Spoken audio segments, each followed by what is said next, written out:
नमस्कार छात्र, good morning. अगले वीडियो में हमने देखा कि बाबा भारती ने गरीब लोगों के लिए यह घटना किसी को भी नहीं बताना, यही बात खड़क सिंह को कहा कि जो तुम हमारे बीच जो घटना हुई है वही तुम बताओगे तो कोई भी लोग गरीब लोगों की मदद भी नहीं करेगा और उनकी बात भी नहीं सुनेगा। इसीलिए यह घटना किसी को भी नहीं बताना। अब आगे क्या होता है हम देखते हैं। बाबा भारती चले गए, परंतु उनके शब्द खड़क सिंह के कानों में उसी प्रकार गूंज रहे थे। सोचता था कैसे ऊंचे विचार है, पवित्र भाव है। इतना कहकर बाबा भारती ने तो मुंह मोड़कर वो तो चले गए, लेकिन खड़क सिंह के कानों में बाबा भारती के शब्द गूंज रहे थे। वो सोच रहे थे कि इस बाबा जी के विचार कितने ऊंचे हैं, कितने पवित्र भाव से उन्होंने मुझे कहा। उन्हें इस घोड़े से प्रेम था। इसे देखकर उनका मुख फूल की नाई खिल जाता था। कहते थे इसके बिना मैं न रह सकूंगा। खड़क सिंह को पता है कि बाबा भारती को इस घोड़े से बहुत प्रेम था। घोड़े के बिना वो एक मिनट भी नहीं रह सकते थे। इसकी रखवाली में वे कई रात सोए नहीं, भजन भक्ति न करी, रखवाली करते रहे, परंतु आज उनके मुख पर दुख की रेखा तक दिखाई न पड़ती थी। उन्होंने बाबा भारती ने घोड़े की रखवाली करते करते बहुत दिन गुजारे। उस दिनों में उन्होंने भगवान की भक्ति भी नहीं की, सिर्फ घोड़े की रखवाली की। और आज मैंने घोड़ा ले लिया है तो उनके मुंह पर बिल्कुल दुख दिखाई नहीं पड़ता था। उन्हें केवल यह ख्याल था कि कहीं लोग गरीबों पर विश्वास करना छोड़ दे। ऐसा मनुष्य नहीं, देवता है। उन्होंने सोचा कि बाबा जी को तो गरीब लोगों की ही पड़ी थी। उसे लगता था कि गरीब लोगों की बात मनुष्य नहीं मानेंगे तो क्या होगा गरीब लोगों का। ऐसा मनुष्य देवता है।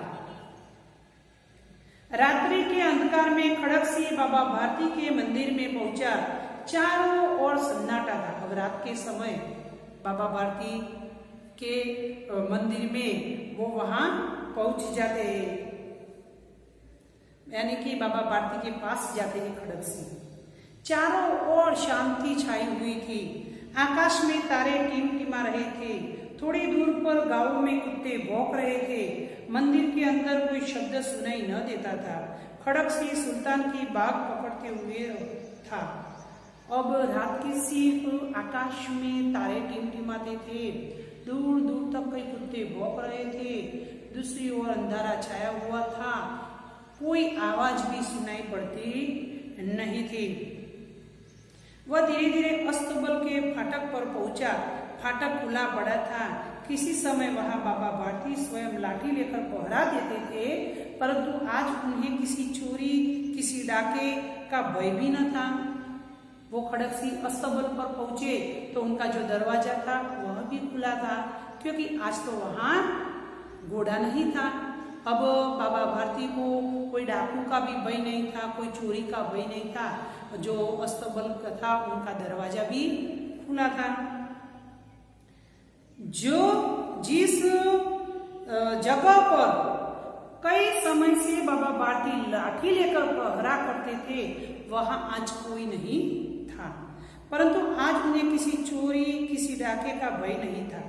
खड़क सिंह ने आगे बढ़कर सुल्तान को उसके स्थान पर बांध दिया और बाहर निकलकर सावधानी से फाटक बंद कर दिया। इस समय उसकी आंखों में नेकी के आंसू थे। खड़क सिंह वहां अस्तबल पर वहां जाकर धीमे से घोड़े को वहां बांध देते हैं। बाद में दरवाजा बंद करके वहां से निकलते। आज उनकी आंखों में नेकी के आंसू थे। रात्रि का तीसरा पहर बीत चुका था। चौथा पहर आरंभ होते ही बाबा भारती ने अपनी कुटिया से बाहर निकल ठंडे जल से स्नान किया। उसके पश्चात इस प्रकार जैसे कोई स्वप्न में चल रहा हो उनके पाप अस्तबल की ओर बढ़े, परंतु फाटक पर पहुंचकर उनको अपनी भूल प्रतीत हुई।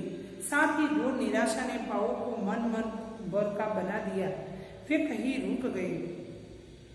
घोड़े ने अपने स्वामी के पांव की चाक को पहचान लिया और जोर से हिनहिनाया। अब घोड़े ने अपने मालिक यानी कि अपने स्वामी के पांव की आवाज सुन लिया, वो जोर जोर से हिनहिनाने लगा।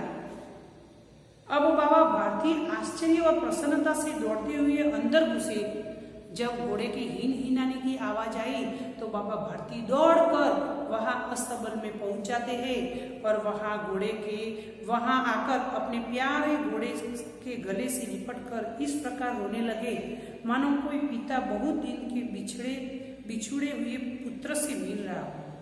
वो घोड़े को मिलकर जोर से रोने लगते हैं, जैसे कि कई दिनों से पुत्र और पिता दोनों अलग हो गए हो और कई दिनों के बाद मिलने पर दोनों एक दूसरे से लिपटकर जहां अपनी खुशी व्यक्त करते हैं, इसी प्रकार यही बाबा भारती भी घोड़े के पास जाकर रोने लगते हैं।